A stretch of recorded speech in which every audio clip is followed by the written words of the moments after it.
Hey guys, so recently I had a lot of people wanting me to do a video on this topic, so I'm going to go ahead and do it. So recently, Jillian Micheals gave her opinion on the ketogenic diet, and I just want to go through point by point and talk about it. So let's get started. I've been in the fitness business for a long time. What's changed the most over the years? Oh my gosh. I mean, the reality of fitness and nutrition is they're all just fads reskinned, right? I mean, if you think about it, like right now it's keto. And like, I don't know if anybody is as old as me in this room, but that diet used to be called Atkins. And my mother did it in 1980. So, you know. So it is true, the Atkins diet does put you in ketosis. But the Atkins diet is pretty high in protein. So keto is moderate protein. Okay, so I just want to clarify that. Oh, you know, what happens is that people will take fads and trends and reskin them with a different name. So what is keto? Is low carbs? Keto is exactly, it puts you in ketosis. But you know, but that's not good for you though. No, it's not. And at the end of the day, just like 2 + 2 will always equal 4, when it comes to health, it's an energy equation. Eat less, use common sense with your food choices, and move more. And that's just... All right, guys, so that is the solution. If we just ate less and moved more, we would all lose weight. First of all, if you're in practice for any period of time and you're working with people one-on-one, especially over the age of 40, especially if they're female, especially if they're premenopausal, you're going to run up against a situation with a very slow metabolism. And eating less and moving more is not going to work. So one thing she really doesn't realize is that exercise has a very small influence over your ability to lose weight. Maybe if you're lucky, it's 15%. That means that 85% of your results in weight loss has to do with eating.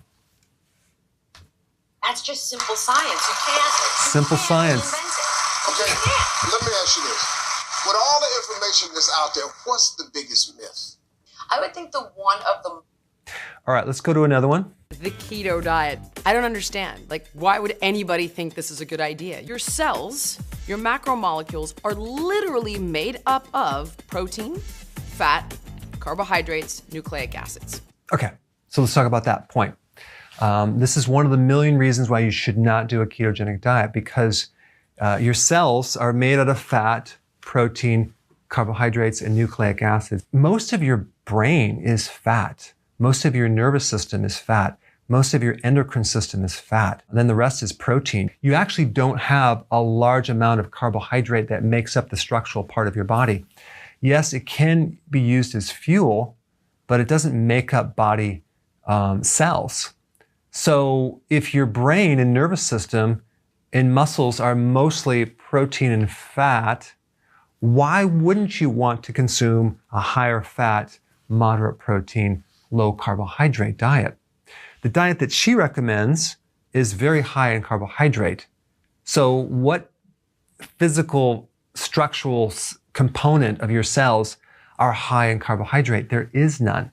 When you do not eat one of the 3 macronutrients, those 3 things I just mentioned, you're starving your cells. All right, so let me just kind of explain this. And this is mainly for new people. It's not for people that have been watching my videos. It's really obvious that she just does not understand this one really important topic in relationship to the ketogenic diet, and that is the word insulin. She does not understand what that is and what it does, how it functions in the body. So for those of you that are new, insulin is a hormone made by the pancreas, and one of its functions is to lower blood sugars, okay? And it gets triggered by carbohydrates. When we consume too much carb, we raise insulin too much, and then we develop a condition called insulin resistance, where your body is blocking it. When you get insulin resistance, what happens is the body starts making more of it to try to connect with that cell because it's being resistive. Those macronutrients serve a very important purpose for your overall health and well-being, each and every one of them. Period, end of story. You don't eat processed sugar, you don't eat processed grains, and to make a very long story short, avoid the keto diet. So when you do a balanced diet and include all this carbohydrate, you're going to keep insulin very, very high. in the presence of just a little bit of insulin, all the fat-burning hormones get blocked and nullified. So in other words, insulin blocks and prevents weight loss. The more insulin in the bloodstream, the harder it is to lose weight. If someone has a slow metabolism and they have a little too much insulin, they're going to have even a tougher time losing weight despite how many hours of exercise that they do. And when you develop insulin resistance, you can't absorb those nutrients. So the concept of everything in moderation or a balanced diet is a very bad idea. So I looked at Jillian's website just to find out what food she's recommending. Of course, you can do toast. You can do fruit like apples and bananas. You can do yogurt, waffles, pizza, pop chips. That's processed potato, okay? These are all just going to raise insulin. It's going to make it harder and harder to lose weight. And one more little point about this is that she's part owners with a company called SodaStream, and some of the products have sugar in it. So of course, she has to justify that. I mean, the ketogenic diet right now is exploding. It is the fastest trending diet right now. And because she spent years promoting the same old low calorie, low fat, whole grain, eat everything in moderation, snacking between meals, she obviously has to defend that viewpoint because there are so many people searching for the ketogenic diet. And her whole thing is the exact opposite of the ketogenic diet. So it's really obvious that she's not trying to understand it. She doesn't have a clue. She doesn't understand insulin. And she just has to invalidate it because it's basically opposing her diet. All right, so let's just continue. This is an article, NBC internal investigation probe whether Biggest Loser contestants were given drugs. So right now there's a lawsuit going on to determine if there was drugs involved to help people lose weight. Jillian Micheals was one of the personal trainers involved in this show. And very, very few of these contestants ever kept the weight off simply because they found that it slowed their metabolism. Let me show you. They found that the average contestant's metabolism had dramatically slowed down, and although they may have continued to eat healthy and exercise, they had trouble keeping the weight off. So the big problem with the Biggest Losers is the carbohydrate content. When you keep the carbohydrates too high, it actually slows the metabolism.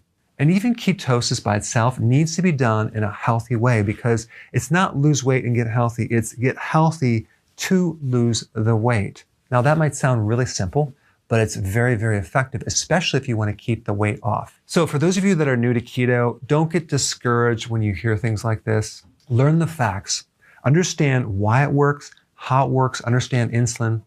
I put a little mini course down below for you personally to get the facts and not the opinions that are not true, so you yourself can get the amazing results that keto has the potential to give you. Keto is low carb. Keto is exactly, it puts you in ketosis. But that's not good for you, though. No, it's not. So I've lost 130 pounds with keto and intermittent fasting.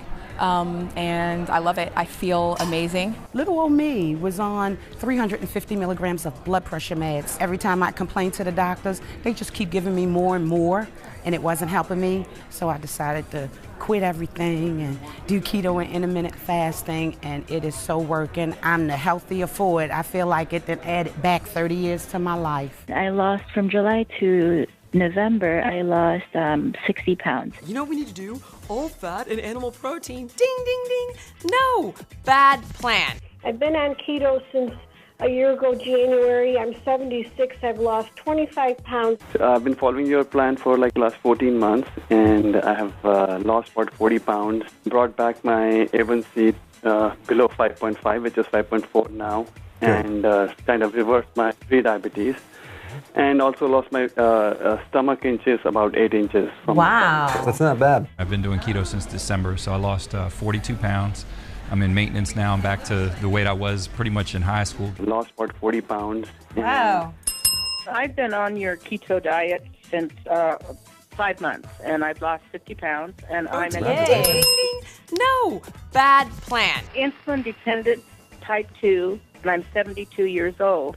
I was on 100 units a day of insulin, and I've been able to bring it down to 20 units. So I am following you last 62 days, and I lost almost 50 pound weight in 60 days. Wow. It's incredible. I've been following your keto on steroids, since end of November. It's been going pretty well. Lost about 46 pounds or so now. Ding, ding, ding. No, bad plan. I am ecstatic. I have gotten rid of all of my arthritis. So my journey through keto and intermittent fasting has been something that has literally changed my life. It has also saved my life. You know, I started keto diet because of fighting brain cancer, and before that I was doing the complete opposite. And I never thought in a million years that I was going to be consuming low carbs, and I never thought that I would feel the way that I do, and now I feel better than I ever have when I'm really not supposed to. You know, I was going through chemotherapy and radiation, and that's kind of when I found the ketogenic diet, and you know, doctors were like, this is gonna happen, this is gonna happen, this is gonna happen. They gave me literally a book of side effects and symptoms and problems I was going to have, and I literally had none of them. And keto diet and intermittent fasting has been so incredibly powerful in overcoming that, and it's something that has changed my life in more ways than one. Other than physical results, it's mental results, it's just emotional balance. It's incredible, and again, keto diet has literally saved my life.